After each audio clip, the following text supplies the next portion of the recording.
আসসালামু আলাইকুম মা। ওয়ালাইকুম আসসালাম। বৌমা তুমি চলে এসেছো? হ্যাঁ মা, আপনাদের ছাড়া থাকতে একটু ভালো লাগছিল না। কি লক্ষ্মী আমার মেয়েটা, দেখেছিস? কখন রওনা দিছি? দুপুর হয়ে গেল যে। আর এই ভর দুপুরে বৌমাকে নিয়ে কেন রওনা দিই? তুই বিকালবেলা আসতে পারতি না? আব্বা সকালবেলায় রওনা দিছি, আস্তে আস্তে দুপুর হয়ে গেছে। আচ্ছা ঠিক আছে, যা তুই বৌমাকে নিয়ে ঘরে যা, আমি তোদের খাবার ব্যবস্থা করছি। যাও মা, ফ্রেশ হও, যাও। আচ্ছা মা। আচ্ছা তুমি যাও, আমি দরজা আটকে দিচ্ছি।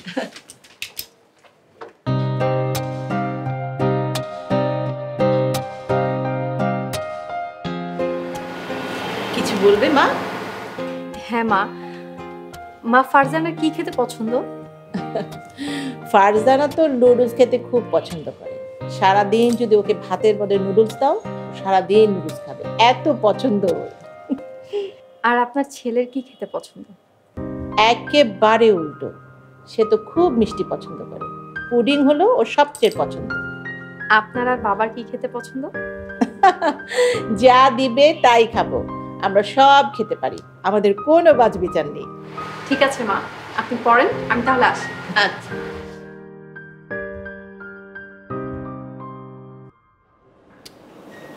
মা, ভাবি হঠাৎ আমাকে এভাবে ডেকে বসালো কেন? আমি তো কিছুই বুঝতে পারছি না। আমি কি করে জানবো? আচ্ছা, তোমাকে এমন কোনো কথা বলেছে যেটার মধ্যে ক্লু আছে বা তুমি ক্লু পেতে পারো? আর ক্লু দিতে হবে না। এই নাও তোমার খাবার। আরে ভাবি, তুমি কিভাবে জানলে নুডলস আমার ফেভারিট? কই, আর ভাবিটা হ্যাঁ করে দেখি, তোকে একটু খাইয়ে দিই। আরে আমি না, তুমি খাও, তোমার জন্যই বানিয়েছি। আরে আমি তো এই পুরো বাটি খেয়ে শেষ করে ফেলবো, কিন্তু যে ভাবি আমার জন্য গ্যাসের চুলার সামনে দাঁড়িয়ে গরমের মধ্যে এত কষ্ট করে নুডলস বানালো, তাকে খাওয়াবো না? হ্যাঁ করো।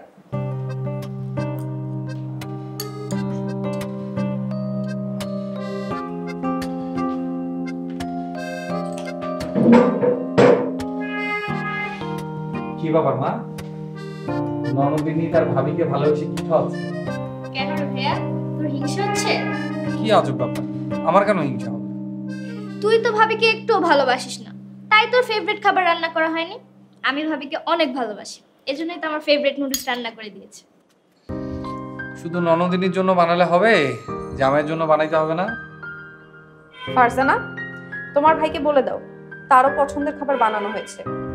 এখন যদি সে আসরের নামাজটা পড়ে আসে তাহলে তাকে খাবার দেওয়া হবে, আর নয়তো খাবার দেওয়া হবে না। একদম ঠিক কথা বলেছো বৌমা। তুমি হচ্ছ আমার বাড়ির বাতি। বাতি যেমন বাড়িকে একদম ঝকমকা করে ফেলে, তুমিও আমার বাড়িতে একদম ঝকঝকা করে ফেলেছো। তোমার কথা ঠিক আছে। কি আর করার, যাই নামাজটা পড়ে আসি, না হলে তো আবার প্রিয় খাবার খেতে পারবো না। এই নিন, খাবারটা খেয়েই নামাজে যাও, নয়তো নামাজে মন বসবে না, খাবারের দিকেই মন পড়ে থাকে। কি কি আমার ফেভারিট ফুডিং? আচ্ছা ঠিক আছে, আমি নামাজটা পড়ে আসি, তারপর খাবো।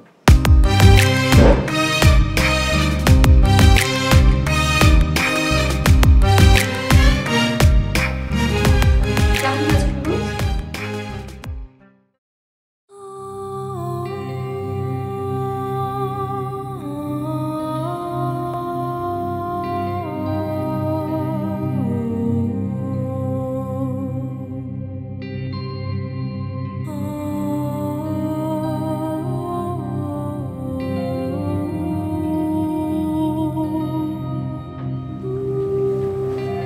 আচ্ছা শোনো,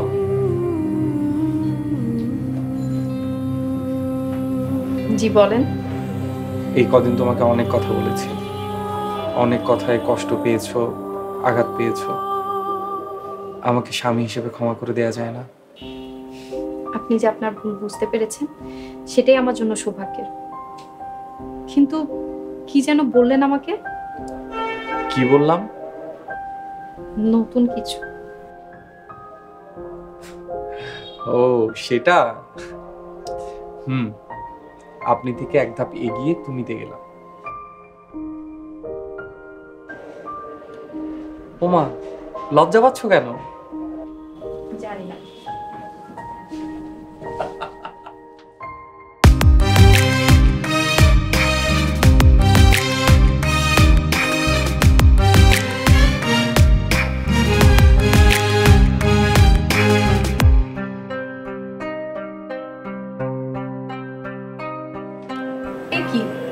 অসময় শুয়েছেন যে? দেখি কি হয়েছে। হে, কি অবস্থা!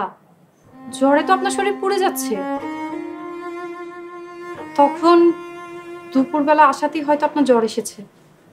ইস, সকালবেলা যে কেন আসতে গেলাম, আমার একদম উচিত হয়নি।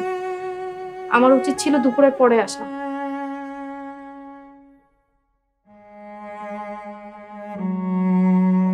কোথায় যাচ্ছ? আমার পাশে বসো। কোথাও যাচ্ছি না, নামাজের সময় হয়ে গেছে। আব্বাকে উজুর পানিটা দিয়ে আসি। তা ঠিক আছে, কিন্তু আমার তো জ্বর। উফ, আমি এখন কিভাবে নামাজ পড়বো? উঠে বসে নামাজটা আদায় করে ফেলেন। আচ্ছা ঠিক আছে, আমাকে উঠে বসো।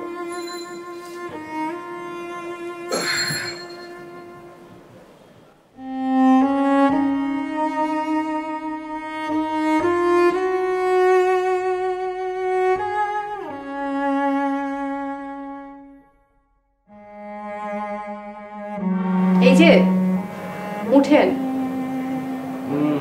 আর একটু ঘুমাই। উঠেন না, একটা জরুরি কথা আছে। কি বলো, শুনছি। হুম, এভাবে তো বলা যাবে না। উঠে বসতে হবে, তারপর আমার কথা মনোযোগ সহকারে শুনতে হবে।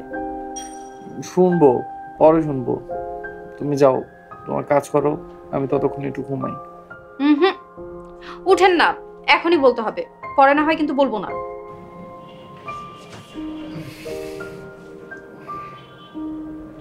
ধরো।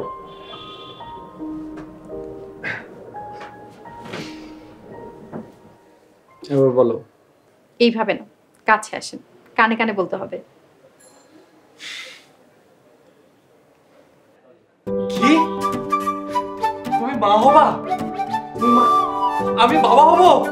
আমি বাবা হব? আব্বা, মা, ফারজানা, আরে আমি বাবা হতে যাচ্ছি। আরে আপনার জ্বর, আর আপনি উঠে লাফালাফি করছেন। সকাল সকাল যে খবর শুনিয়েছো, আমার জ্বরটা সব ভালো হয়ে গেছে। জানো আয়শা, জীবনে আমি এত খুশি কখনো হইনি। শোনো, আজ থেকে তোমার সব কাজ বন্ধ। তুমি শুধু সারাদিন রেস্ট করবে। আপনি যে কি বলেন না। আপনি না, এখন থেকে তুমি। একটু একটু কাজ করলে শরীর আর বাচ্চা দুইটাই ভালো থাকে। আয়েশা, তুমি আমার জীবনে না আসলে আমি জানতামই না জীবন এত সুন্দর। নামাজের মধ্যে কত যে প্রশান্তি, আল্লাহর রহমত আছে, আমি উপলব্ধি করতে পারতাম না। আচ্ছা আয়েশা, তোমাকে তো কোনো কাজ আমি করতে দেবো না, কিন্তু বাবুকে পেটে নিয়ে তুমি নামাজ আদায় করবে কিভাবে? তুমি না আসলে একটা বুদ্ধ। দাঁড়িয়ে নামাজ না পড়তে পারলে বসে বসে নামাজ পড়বো। তুমি কি জানো, পেটে বাচ্চা নিয়ে কোনো মা 2 রাকাত নামাজ পড়লে আল্লাহ তাআলা তার আমলনামায় 70 গুণ সওয়াব বেশি লিখে দেয়। সুবহানাল্লাহ। কংগ্রাচুলেশন ভাবি। আমি যে কি খুশি হয়েছি মা। বৌমা, আমি তো এখন মহা খুশি। আমি এখন নাতি নাতকু নিয়ে খেলতে পারবো। এই টেনশনে তো এখন আমার আর ঘুম ধরবে না। আচ্ছা ভাবি, এই বাবুটার জন্য 9 মাস 10 মাস অপেক্ষা করা লাগে কেন? আমার তো এখনই ওকে নিয়ে খেলতে মন চাচ্ছে। পাগলি বোনটা আমার। সত্যি, শুধু মডার্ন স্মার্ট বউগুলি সংসার সুখের হয় না। তোমার মতো একজন পরেজগার নামাজি বউগুলি সংসার সুখের হয়। আলহামদুলিল্লাহ, আল্লাহ একজন আমাকে নামাজি বউ উপহার হিসেবে দিয়েছে।